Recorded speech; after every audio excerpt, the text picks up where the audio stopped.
And we are live. Hello, everyone who is tuning in right now. My name is Abigail Carlson. I do marketing at ConsenSys Mesh. ConsenSys Mesh is the sister company to ConsenSys Software, and we are an accelerator incubator of Web3 technologies. And today I'm joined by Jackie and Joe Gonzalez, who are the co-founders of Huddln. Huddln just recently went through the latest Tachyon cohort that finished in September, and I'm so excited to talk to you guys. It's finally happening. We literally had to reschedule this like at least twice, so I'm happy it's here and we're doing this. I have so many questions to ask you guys, but why don't we just kind of get started with introductions? Just tell us a little bit about yourselves. Yeah, thank you, first of all, so much for hosting us. And my name is Jackie. I am one of the co-founders and lead designers of Huddln. I'm Joe. I'm her husband, the other co-founder of Huddln. We started Huddln in late 2019-ish. So we've been on a pretty big journey. And then recently with the Tachyon accelerator, we've really expanded on the product and we're super excited to start getting it out to people. That's awesome. Cool. Well, I have so many questions about Huddln, but before we get into that, tell us a little bit about your experience at Tachyon. What was that like? I know that it's pretty intense, and Gabriel and the crew, they drive a pretty tough regimen. What was that whole experience like for you guys? It was amazing. It definitely opened our eyes to a lot of stuff that we hadn't thought about beforehand. It was very early in the mornings for us, but that was it was awesome. That's right. Yeah, you guys are California, right? So yeah. We could definitely harp on it was early. Yeah. Right. You're right. You're sitting there with your coffee every day. Like, please don't call on me. Like, yeah. I mean, that was kind of like what we went through every morning for the first, because it's like, you sit on, you have this, it's interactive, right? It has to be interactive, right? So it's not just a session of you just watching a YouTube video or something, right? So there's a lot of participation, and I'll say is for a lot of people considering like applying to Tachyon, Tachyon will kick your ass. It'll kick your ass in a good way. That it'll make you face the things that you don't want to face, make you realize truths that you were kind of ignoring before. And at the other end of it, you will come out a lot stronger as like a business, as a product, really just like really well-rounded. So it'll kick your ass in a good way for sure. That's awesome. That's really, really cool to hear. So let's move on and kind of talk a little bit about your baby and the product that you guys are creating right now, Huddln. And instead of asking you guys to introduce it, why don't I do the reverse and I say what my understanding of it is, and you guys can correct me. This might be more fun. So from my understanding of it, it's essentially an NFT-based social media platform where users can snap content on their phones and then sell that content as an NFT if they want to, which essentially enables it's more content to be owned by creators and buyers as opposed to profits going to corporations, as is the case in Web 2. What of that is true or false? That is, you hit the nail on the head. That's pretty much what we're at. That's where we're at now. And we're definitely building out towards a broader vision in the near future. But yeah, it's an NFT powered social platform where users are empowered to be their own microeconomy. Yeah, that's awesome. So, and I would say too is like your perspective, your explanation is the perspective of the user, and the end user is one person that we're marketing the product for, but also we're marketing it at the product at different people as well, right? We're also marketing it as a platform for other protocols and tools. So like from that perspective, obviously the explanation is a little bit different. But at the end, it's really a B2B2C type product. But yeah, like Jackie said, at the end of the day, our grand vision, we're working towards a grand vision. That grand vision is to unlock the creator economy for the rest of Web 2. Right now in Web 3, we are very blessed with the tech that allows us to do a lot of this stuff. And it's starting to seep into Web 2. And we're trying to unlock this new store value for regular Web 2 everyday users, where every user can become their own microeconomy. That's awesome. What kind of gave you this idea? Oh, we had a lot of stuff going on. It didn't start off as a social Yeah. media platform. It started off as a event staking app where you have to stake some amount to RSVP essentially to an event, and if you showed up, you got your funds back, and you might get rewarded. And then if you didn't show up, you would lose your stake. And then we kind of realized that there was a social aspect to the platform that was missing. So we kind of started adding on more social features, and that's when we kind of started building more and more a social platform. And it's where we're at now. We saw the need. We saw a huge need there. We were trying to build discovery features. So like we ended up building like a small like hashtag type feature. Obviously it was centralized. It wasn't on chain. But we realized is that there wasn't a really good Web3 native social platform that you could plug your apps or your dApps onto. And that's what we're looking for. Like, we have this on-chain contract that is an event staking app. But we don't want to build a social discovery feature and a user and product just for like this one. Like it was very specialized, but we had to build from the ground up to actually put it onto something. And as we were building, we realized, like Jackie said, we're not the only ones that need this. Like there's a lot of platforms and tooling that is going to need this eventually. So we kind of compare ourselves. A lot of people compare us Huddln to like other NFT social networks, and from a user's perspective, we are kind of like an NFT social network, but we're much more than that. What we're trying to become is like this agnostic platform in between protocol teams and tooling teams and their actual user base. So we're the middleman of creating a super great UI UX platform that these protocol teams can actually utilize to get to market faster and to reach their audience faster. Yeah.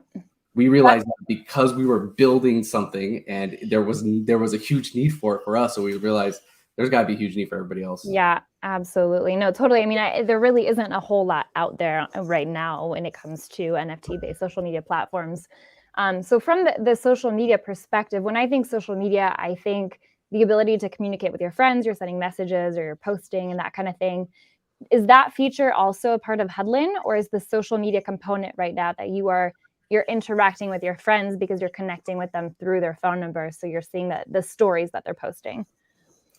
It's definitely kind of a mixture of a social media platform where you can communicate with other users, and we are building out more features. But do you want to say a little bit more? Yeah, like I'll give an example. We have a commenting system and on our platform. And to most users, it just looks like a centralized commenting solution. Like there's nothing really special about it until like the behind the scenes and under the hood of how it actually works.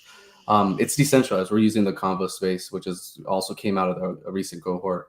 It's a decentralized conversation layer for the internet where comments can travel with your content across the metaverse.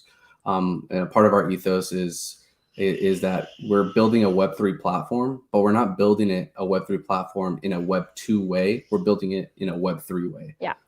So a lot of our features, we utilize a lot of different tooling and a lot of different products to add more social aspects and add and unlock more features.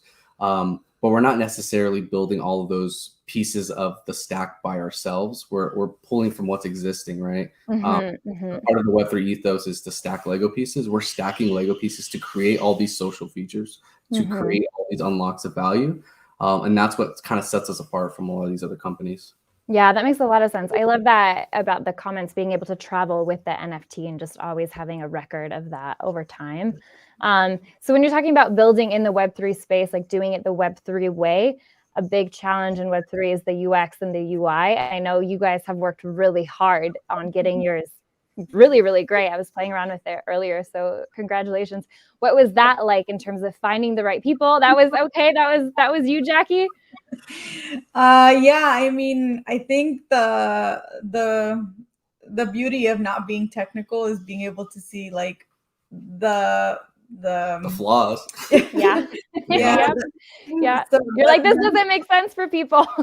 yeah, Exactly. and that's one of the biggest issues that we see across a lot of different platforms is that their UI UX is it's not very crypto newbie friendly.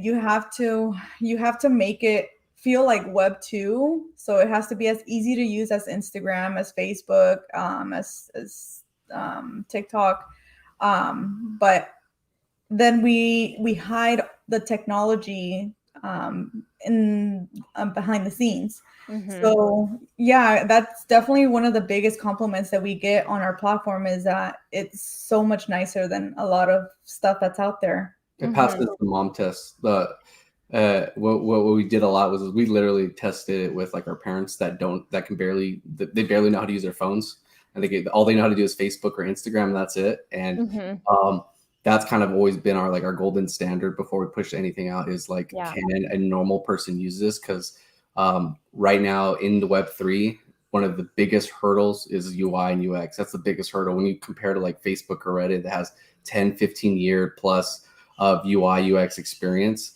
And then you have this new space of Web3 where everybody's like trying to catch up to like the Web2 standards of UI and UX. It's hard, and it's not just hard from like the perspective of like being able to design it, but from the perspective of actually being able to build that tech. A lot of that tech doesn't exist. As we were building, actually, right as we were building, we had tons of gas issues with our MVP. Our MVP, if you look it up and compare it to where we're at now, there's a huge difference in terms of UI and UX. But like one of the big things was gas fees. Like we couldn't even get anybody to use the platform because nobody wanted to pay $12 in gas fees at the time. Just to post something. So like as we were building, Biconomy went live, and I think the week of or the following week that Biconomy went live, we already had it implemented because we were waiting for that. Instead of building these things, we try to utilize as much of the Web3 stack that exists today and constantly try to plug it in. That kind of just follows our ethos of working together, not against each other, right? To create the platform. Yeah. No, that's amazing. That's awesome. And I feel like that kind of ties into the whole ethos of Web3 of just everyone coming together and just building with each other. And you're building on the shoulders of other people who've already built those stacks as you are kind of unveiling your platform. So what would you say have been some of the biggest challenges really for you in rolling this out? I mean, you have a lot of competitors, right? If you're competing with like the Facebooks, Instagrams, Snapchats, and then also OpenSea, Rarible over here, like you have your work cut out for you guys. Like what has been some of the hardest elements along the journey? There's a lot of stuff. I mean, we could probably have a whole like session of hard stuff. I will speak from the technical perspective, and Jackie can maybe speak from UI and UX. But from a technical perspective, competing at the UI UX level, like actually being able to implement that tech on top of Web3 is nearly impossible, especially when we first started building this. There was no tooling. There was no infrastructure for Web3 on mobile. Everything was heavily focused on desktop. We were there so early that nothing existed at the time. So a lot of like the infrastructure and tooling we built a lot of this stuff, and that's kind of why we've created a bit of a moat for ourselves in Web3 mobile. And that's why we're so focused on mobile, because that's where we invested most of our time, and we invested early because we saw Web3, like the next phase of Web3 and reaching bigger audiences is going to be mobile. That's the next big unlock for platforms is mobile. And we see Rarible struggling. We see OpenSea struggling to actually get something that's usable on mobile. And they're doing a great job. I mean, you see the updates coming out constantly. So there's a lot of progress happening, but there's a lot of like pitfalls while you're developing, right? It's still the Web3 mobile landscape is still like the infrastructure is still not there yet. So there's a lot of things that will be going open source and stuff like that in the near future, and we're obviously going to be a part of that. But just developing on mobile itself, because it is so difficult, that just has a whole world of issues behind it. But another thing from the technical perspective is dealing with just like, normal stuff, gas fees, Yeah, signing absolutely. transactions, speed of transactions. Luckily, Polygon and L2s are thriving right now. Yeah. Like this past year, that everybody's gone into production, so it's kind of it's unlocked a lot of new gateways for us as a platform. But a lot of these things are universal issues, we think, from that perspective, and from the perspective of like product and like competing with Rarible, competing with all these other platforms. We don't necessarily see ourselves as competitors to OpenSea or Rarible, or Hykenuk actually went down, but there's a bunch of other like NFT platforms. We don't necessarily consider ourselves specifically an NFT social network, and why we kind of really, when we talk about our platform, we say an NFT powered social network. We're not necessarily just a marketplace. We're kind of trying to blur the line between a social network and a marketplace, and blur that line in a way that enables new features in the creator economy. Later on, obviously, we're going to be diving more into like DeFi and adding more DeFi protocols into us, because at the end of the day, when we start stacking all these Lego pieces, that's what's going to set us apart. The main thing to get to market is to become an NFT social powered network. But down the line, we're going to be stacking more protocols, stacking more things into the platform to unlock a lot of new value. Yeah, that makes a lot of sense. Yeah. So what I'm hearing you say is that you're not essentially positioning yourself to be the platform where someone is going to like do their big NFT drop and just unveil all of their new art pieces. It's more of an interactive, focused platform where you can really engage with your friends. Powered by NFTs. No, that makes a lot of sense.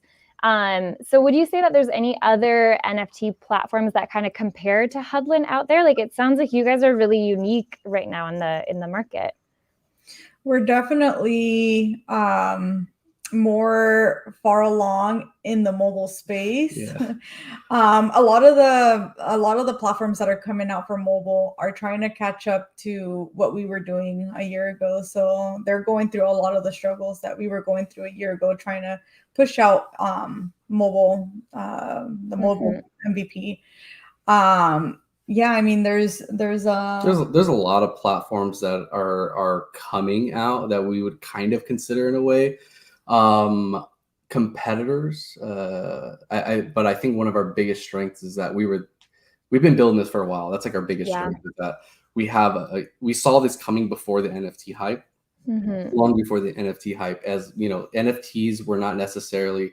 We didn't see this as like a hype train to hop onto, but we saw NFTs is that it's a layer of ownership for the internet. That's what we saw it as. Yep. So we're kind of moving that ethos forward.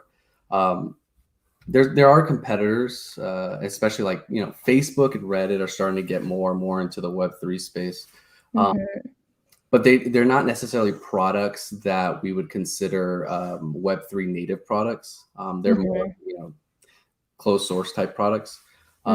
So that's what I think really sets us apart from those bigger guys, is that we're Web3 company building in Web3, building our product in a Web3 way, and using it as a platform for other tooling. What we've seen with other NFT social networks that are out there right now, and some of them are really good products in Web3, but their main product is built for an NFT social experience primarily. That's their big vision. That makes sense. That was our big vision as like our beta V2 a while ago, right? Like that was our first stepping stone, is like build an NFT social network. That's not our grand vision. Our grand vision is to get to have a really great UI UX platform that can compete with Reddit, that can compete with Facebook, that can compete with all these other platforms at a UI UX level, and give a gateway, or give this platform to protocols like Mintgate, like all these other creator economy, creator centric protocols, a way to get to their market faster. And that's what really sets us apart, is that we're not necessarily competing with other people in the Web3 space. That makes sense. What we're doing is providing a layer, a foundational layer for a plethora of other protocols to join our platform and to get to market faster. That's awesome. Yeah, that's the way to go. That's awesome. That makes a lot of sense. 2 more quick questions, and then I would love to see a demo of the product. But what wallets does it connect to? And what are you guys most excited about for the short-term roadmap for 2022? Yeah, currently we have a built-in non-custodial wallet, and it utilizes Apple's secure storage and Android's key store. And we are looking into doing more wallet integrations, and that'll probably be pushed out a little bit further down the road. And then for do you want to talk a little bit about our roadmap? Yeah, in the I near can talk. future? Yeah, I can drop some alpha on here a little bit. Yes, we love the alpha. And then, but just to talk a little bit about the way we do our wallet stuff. On a technical level, what we're utilizing a lot of like the most secure like storage parts for like Apple, and that's all backed up to like your iCloud. So like if you lose your phone or whatever, Cool. you automatically have your keys backed up to iCloud, which is super. Like it's just something you get by default with Apple. Mm-hmm. And the reason we did that was because we're trying to unlock this Web3 world for Web2 people. A lot of Web2 people don't know what. I will say a lot of people from Web2 don't know what MetaMask is, and they don't care what MetaMask is, and they don't care what all this stuff is. They just want to hit a button and start using something. Absolutely. So like what we tout is that when you download our platform, you can create an account and post something completely gaslessly, without knowing blockchain, without knowing NFTs in under 2 minutes. That's awesome. That's and really, then, really great. Yeah, and then some alpha. So like what we've been doing is we dropped our MVP. I don't know, a year ago-ish, and then we moved into our open beta back in April. Our first version of open beta. We've gone into open beta V3 just last month. So like we've gone through a lot of different phases for this project, but the next big phase is something really big that we're really excited about, and it's really building towards that grand vision of creating the open platform for protocol teams and for tooling teams to reach the rest of the creator economy. That's our next big phase of growth. And it basically involves, giving up a lot of ownership of our platform to all these other tools, tooling teams and protocol teams, but not just them. We're also unlocking ownership to creators themselves. So we're bringing on a bunch of creators to help dictate and kind of push the ethos of what we're trying to do and push that vision. When you build with a small team, right? Me and my wife, and we have a couple other members on the team. If you want to build something really quickly, you got to keep the team small and nimble. Yeah. And we've done that for a while now, and we've been able to push out a lot of stuff. But now we're in the phase of hyper growth. We're in phase of hyper growth and longevity. So we are now expanding our team, expanding what we're trying to do, and we're trying to build together. And that's how we do it in Web3: is build fast and to get some product out. And once you got some product out, everybody can see your vision. Get the rest of Web3 on board and start building together. That's awesome. I love the idea of really connecting more protocols too with what you're doing. I think it's ironic that a lot of the tools that we use to communicate in Web3 are actually Web2 based, right? I mean, the Discords, and the Telegrams, and all that. And so I feel like that's another way in which you guys are really adding value into this ecosystem by building something that we've needed for a long time. And it's happening right now. Well, I would love to see a demo or like a little video recording if you guys have that of the app. Yeah, give us 1 second. Yeah, no problem. Yeah, and like we try to, because we are mobile first, we can't. It's very hard to do this on a desktop. Yeah, that's fair.